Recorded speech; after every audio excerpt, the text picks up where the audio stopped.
If you had the power to create anything you wanted, what would you make? That is the question on every video game designer's minds. This question has been made possible to answer by the development of computers that can handle a vast amount of information able to craft a whole new world in digital form. Pastor Keith Craft says, to never allow the good to be robber of the best. Out of the hundreds of thousands of video games made over the past few decades, why won't you make your game great? Only a few have gone down in history as the most successful. So the first step that I needed to make a great game was to interview professionals of all areas in video game development. So the first person that I interviewed was Mr. Michael Brault, who is a narrative game designer and writer teaching at the University of Texas at Dallas. Now, going into the interview, I was really nervous. See, it was all the way down in Richardson, and I've never driven that far alone ever, so it was very daunting. And he's had over 30 years of experience in the gaming field, which there's not many people out there who have that much. So I was really nervous, but the interview went really well, and I found out that some of his works that he worked on were Wolfenstein and Doom, and that he was one of the pioneers for writing video games. And one of the interesting things that he said to me was that he never took a program on video game design or anything because they weren't offered at the time.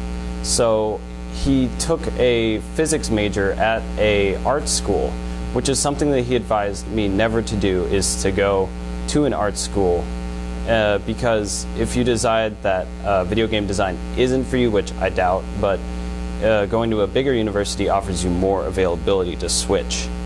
And he also said because he'd never learned the skills, he learned it all on his own.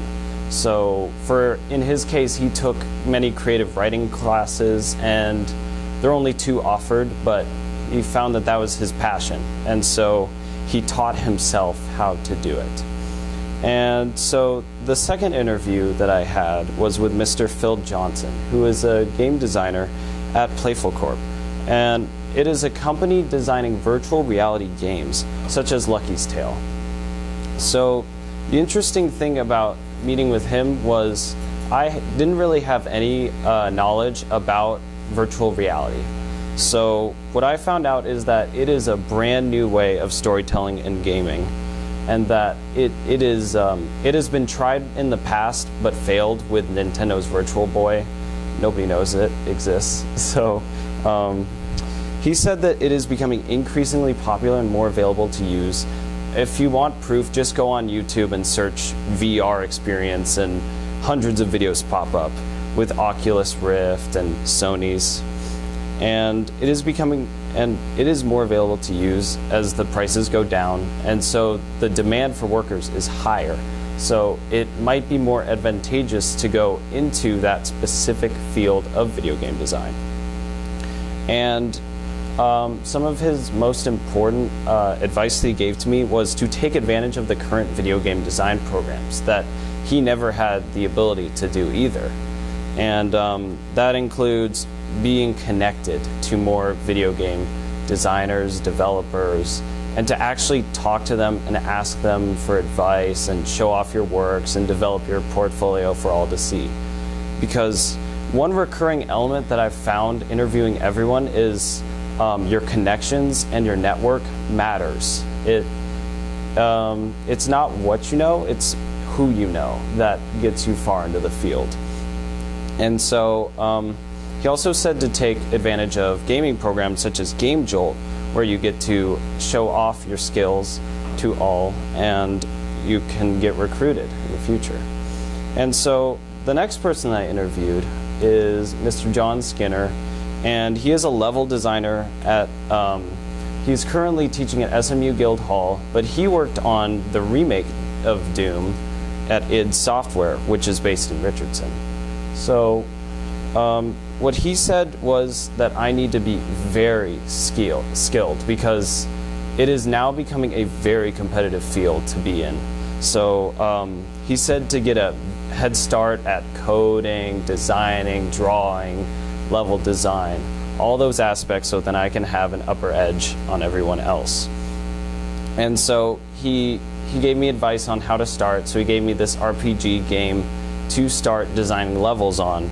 And what he basically said was the industry is all about having a huge sense of knowledge.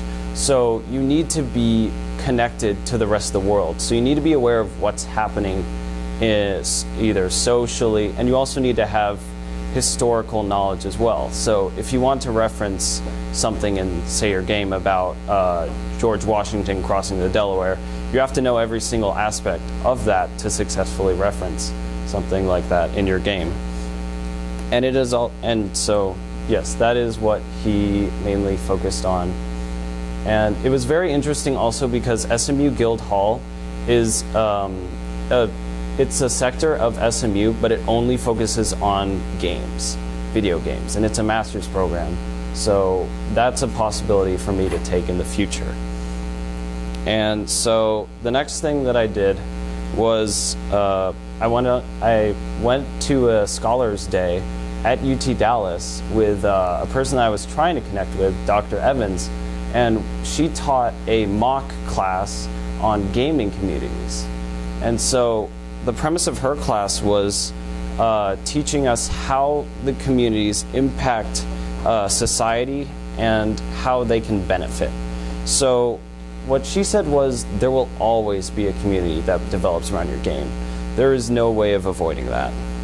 And that you need to have a balance between moderation and freedom, meaning you need to find a happy medium between regulating what is being said and what can be allowed, and vice versa. And so she also said to pay attention to what the players like and what they dislike, so then you can make the right choices and the right changes to your game to benefit it as a whole and to keep your audience interested.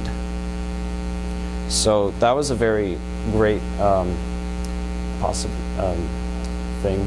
And then I started researching various aspects, and this article focused on what it takes to be a video game designer. And the basic premise is you need to know how to tell a story and present ideas clearly for people to hear them. So being in the ISM program right now helps me tremendously, as it helps work on my presentation skills and on my research skills and being prepared to present my ideas to an entire audience.